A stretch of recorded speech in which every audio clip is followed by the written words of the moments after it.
we are seeing first lesson of science, natural resources, air, water and land. I am Pandey madam, and I teach you science. So first we observe this picture, spheres of earth, and give the answer. पहिल्यांदा आपण या natural resources, air, water and land, नैसर्गिक संसाधने, हवा, पाणी आणि जमीन याबद्दल आपण माहिती पाहू. हे बाजूची जी डायग्राम आहे, फिगर आहे, ती ऑब्झर्व करायची आणि बाजूला जे क्वेश्चन दिलेले आहे त्याचे ॲन्सर लिहायचे आहे आपल्या नोटबुकमध्ये.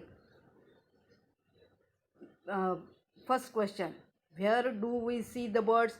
आपण बर्ड्स कुठं पाहतो आहे? हे तीन दाखवलेले आहे, air, water and land. Means atmosphere means air, hydrosphere means water and lithospheres means land.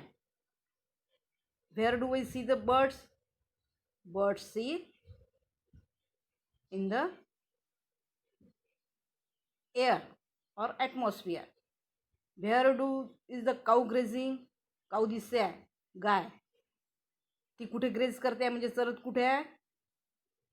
Upper layer of हायड्रोस्फिअर और land. Locate the trees and the road. झाडं आणि हे रोड कुठे आहे? कोणत्या याच्यावर आहे? On the land. Where does the river,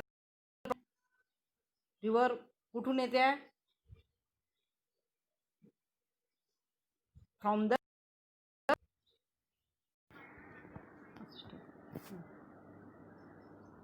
where does the river come from. River कुठून येते आहे? From the mountain. And how does it flow. कुठे वाहते ती? On the land. Question number 5, where is the aeroplane. Aeroplane कुठे आहे? In the sky और atmosphere. Where are the fish seen. Fish कुठे दिसते तुम्हाला? इन द वॉटर और स्विमिंग ऑन द वॉटर और hydrosphere. On what is the sailboat floating. Sailboat कुठे float होत आहे म्हणजे कुठे चालत आहे ती? on the water or hydrosphere. You can see in the picture are in water, some on the land and some in the sky, that is in the air. Sky मध्ये ज्या गोष्टी आहेत त्या म्हणजे एअर मध्ये आहे, ज्या वॉटर मध्ये आहे त्या hydrosphere means, and land is called the lithosphere. Thus all things can see in the earth associated with air, water and land. And air, water and land are called the earth's atmosphere, hydrosphere and lithosphere respectively. म्हणजे ज्या living thing एअरमध्ये आहे त्या एअरमधल्या याला म्हणायचं atmosphere. वॉटरला म्हणतात हायड्रोस्फिअर and लँडला म्हणतात lithosphere. These are the three spheres of earth, lithosphere, hydrosphere and atmosphere. हे तिन्ही पण या पृथ्वीचे स्पिअर्स ऑफ अर्थ आहे, ज्या थर आहेत, ज्याला मागच्या वर्षी आपण शिकलो आहे, शिलावरण, जलावरण आणि वातावरण.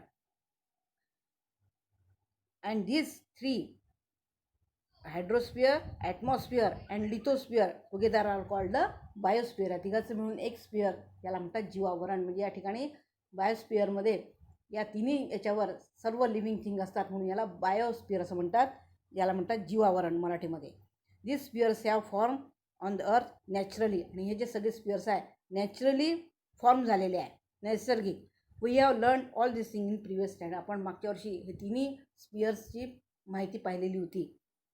The atmosphere is the layer of air that surround the earth. Atmosphere means काय? The air surround the earth. अर्थच्या भोवती जे एअर सराउंडिंग आहे किंवा हवेचं जे आवरण आहे त्याला म्हणतात atmosphere. And the surface of the earth occupies water is called the hydrosphere. आणि पृथ्वीवर जे वॉटर आहे, पाणी आहे, त्याला म्हणायचं hydrosphere. And land is called the lithosphere. All this hydrosphere occupies a much larger part of the lithosphere. Figure number 1.2 पहा तुम्ही, त्याच्यामध्ये तुम्हाला अँड हायड्रोस्फिअर हे दिसते. लिथोस्फिअर कमी आहे आणि हायड्रोस्फिअर जास्त आहे. म्हणजे वॉटर 71% आहे आणि लँड किती आहे 29%. We also look upon the natural components in the solid, liquid and gases from as resources. आपण या याच्यामध्ये सॉलिड, लिक्विड अँड गॅसेस हे कंपोनंट्स जे नॅचरल याच्यामध्ये आहे असंही आपण म्हणू शकतो. In other words we use them to fulfil our requirements. आणि हे सगळे जे नॅचरल रिसोर्सेस आहे आपल्या ज्या रिक्वायरमेंट आहे म्हणजे आपल्या ज्या गरजा आहे त्या पूर्ण करतात. Let us see the components in the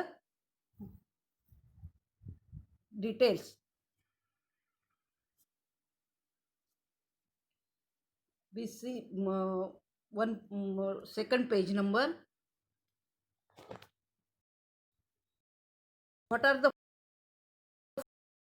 मागच्या वर्षी आपण पाहिलेलो की 5 लेअर्स ॲटमॉस्फिअरचे, फक्त ॲटमॉस्फिअरचे 5 लेअर्स कोणते आहेत? The air in the atmosphere around the earth contains nitrogen. आता पहा ही फिगर पहा 1.3 proportion of various gases in the air. एअरमध्ये कोणकोणते गॅसेस आहेत या आपण ज्या ॲटमॉस्फिअरमध्ये आपण श्वास घेतो त्यामध्ये कोणकोणते गॅसेस आहे, कोणकोणते वायू आहेत? नायट्रोजन 6 इनर्ट गॅसेस आहे. Nitrogen dioxide, sulphur dioxide, water vapour. Troposphere contains 80% of the total mass of gases in the air, while this proportion at about 19% in the stratosphere. Further, in the mesosphere and ionosphere, the proportion of the mass of gas goes on decreasing. Gases are not found in the exosphere and beyond. आता 5 जे layers आहे, what are the 5 layers of the atmosphere, याच्यामध्ये त्याचा answer आहे. पहा पहिलं layer कोणतं आहे? ट्रोपोस्फियर. आणि याच्यामध्ये 80% गॅसेस किंवा एअरमधले 80% गॅसेस असतात.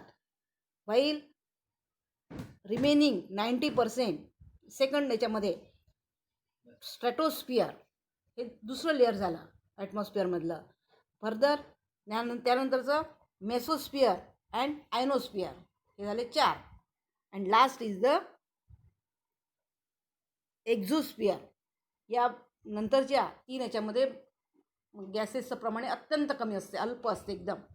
फक्त जास्तीत जास्त कशामध्ये असते गॅसेसचं प्रमाण? पहिले जे 2 लेअर आहे कोणते? Troposphere and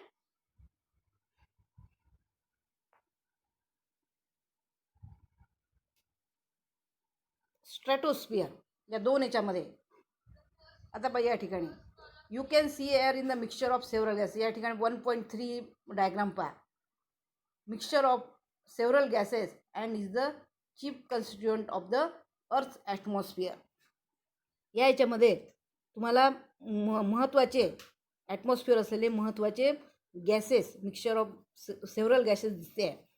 beside this gases air also contain water vapour and dust particle. या गॅसेसशिवाय आणखीन काय असते या एअरमध्ये? डस्ट पार्टिकल्स म्हणजे धुळीचे कण आणि वॉटर वेपर पाण्याची वाफ हे सुद्धा याच्यामध्ये कंटेन्स असतात. The amount of gases in the air is the greatest near the surface and decreases as we go higher and higher from the surface. That is air becomes rare as higher altitude. म्हणजे या याच्यामध्ये पृथ्वीच्या अगदी जवळ जे ॲटमॉस्फिअरमध्ये एअरमध्ये खालच्याच लेअरमध्ये जास्तीत जास्त air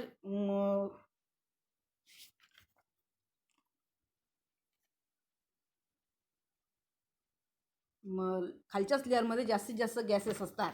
जसं जसं वर जावं तसं हे डिक्रीज होतात. Greatest near the surface and decreases as we go higher and higher from the surface. जसं जसं वर जावं तसं हे गॅसेस जे लेअर आहे हे विरळ होत जाते, कमी होत जाते. And that is air becomes rare at higher altitude. आणि शेवटच्या याच्यामध्ये एअरमध्ये आणखीन वर गेल्यानंतर अगदीच हवेचं किंवा या गॅसेसचं प्रमाण अगदी कमी होऊन जाते. आता या ठिकाणी याचे युजेस काय आहे? सम युजेस ऑफ गॅसेस एअरमध्ये जे आपण हे पाहिलेले या ठिकाणी नायट्रोजन 78% सर्वात जास्त आहे, oxygen 21%, ॲरोगॉन 0., and other constitutes of air बाकीचे राहिलेले 0.07%, कार्बन डायऑक्साईड आहे 0.03%. म्हणजे सर्वात जास्त काय आहे? नायट्रोजन हे सर्वात जास्त आहे एअरमध्ये आणि 21% हे. आणि बाकीचे राहिलेले याच्यामध्ये बाकीचे जे अदर गॅसेस आहे ते आहे. आता याचा काय आपल्याला उपयोग आहे? Uses of gases in the air. आता नायट्रोजन काय करते?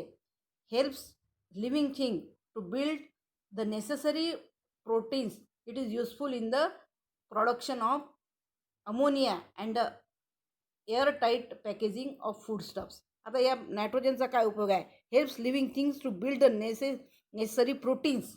जे लिव्हिंग थिंगला प्रोटीन्स आहे, प्रोटीनची जी अत्यंत आवश्यकता आहे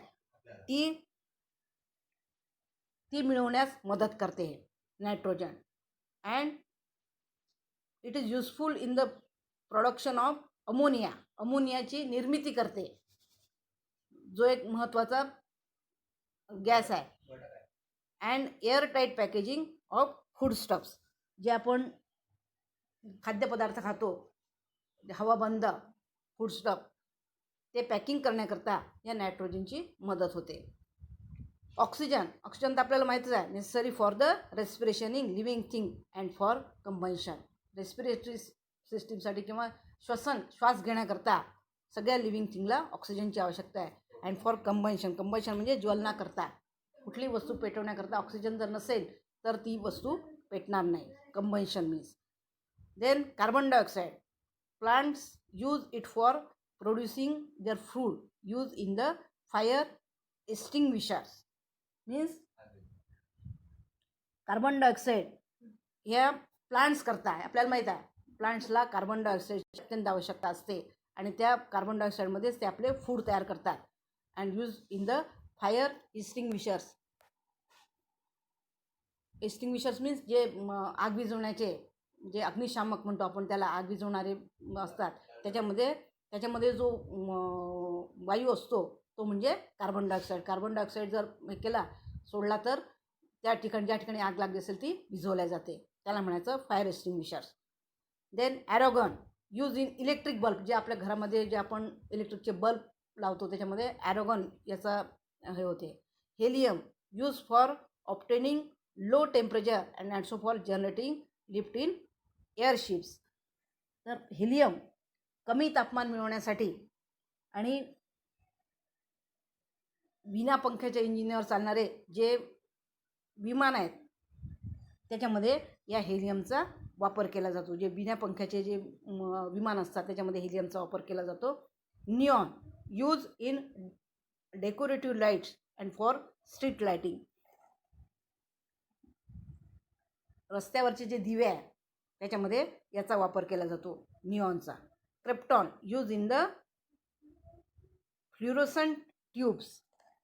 फ्ल्युरोसंट पाईपमध्ये त्याचं नावच आहे फ्ल्युरोसंट पाईप. क्रिप्टॉन याचा उपयोग केला जातो. And xenon use in the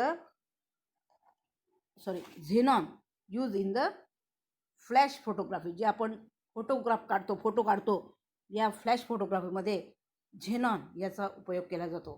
तर अशा प्रकारे आपण 5 लेयर्स ऑफ ॲटमॉस्फिअर पाहिले. कोणकोणते 5 layers of atmosphere? Troposphere, stratosphere, mesosphere, ionospheres and एक्झोस्फिअर्स.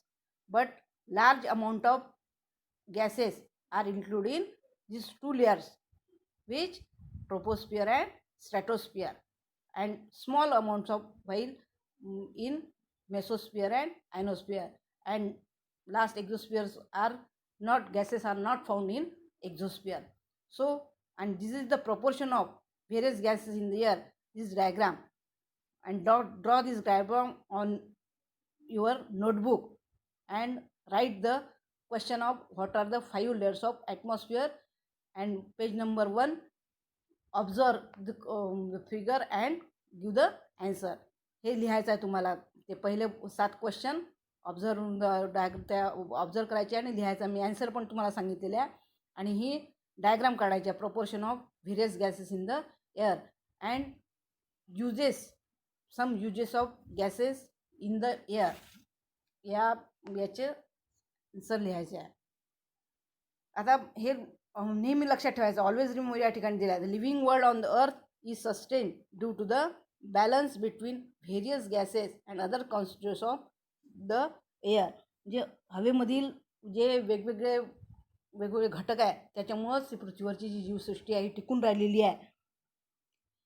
And the atmosphere is very important filter. Atmosphere एक अत्यंत महत्त्वाचं असं फिल्टर आहे.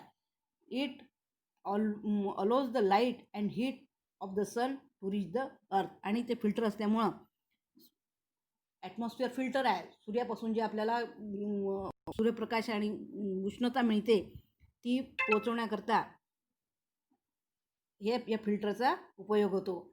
नाहीतर फिल्टरचं atmosphere harmful elements from the rising the earth. म्हणजे जे हार्मफुल जे गोष्टी आहे harmful, just for example ultraviolet rays, हे असे पृथ्वीवर आले असते आणि त्या अशा याच्यामुळं पृथ्वीवरची कुठलीच सजीवसृष्टी जिवंत राहिली नसते. म्हणून हे नेहमी लक्षात ठेवायचं. Air is the atmosphere is a very important filter.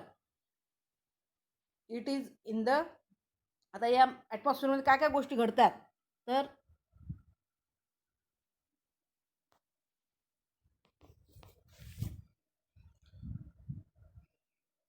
it is prevent the harmful elements from the reaching the earth. It is in atmosphere that fog. आता कोणकोणत्या गोष्टी घटना घडतात ॲटमॉस्फिअरमध्ये. फॉग मीन्स धुके, क्लाउड्स ढग येणे, snow and rain are produce. ह्या गोष्टी ॲटमॉस्फिअरमध्ये घडतात.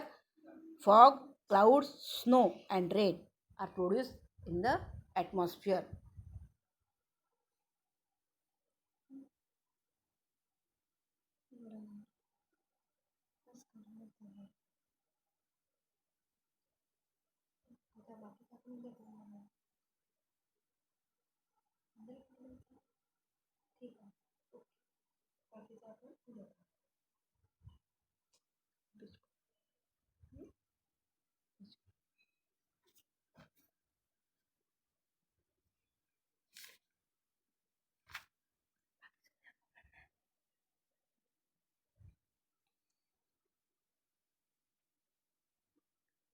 Okay, remaining part of this lesson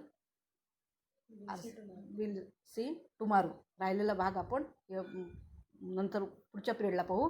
आता याचे क्वेश्चन आन्सर तुम्हाला लिहायचे जे मी सुरुवातीला सांगितलेले आहे. त्या ऑब्झर्वचे 7 क्वेश्चन आणि हे पेज नंबर 2 वरचा जो क्वेश्चन आहे त्याचा आन्सर तिथेच आहे. त्याच्याच खाली त्याचा आन्सर आहे ते लिहायचं आहे. तुमचा जो पुस्तक वगैरे सर्व आहे त्यावरून बरोबर आन्सर लिहायचे आणि मला फोटो पाठवायचे ग्रुपवर. ठीक आहे. बेस्ट लक.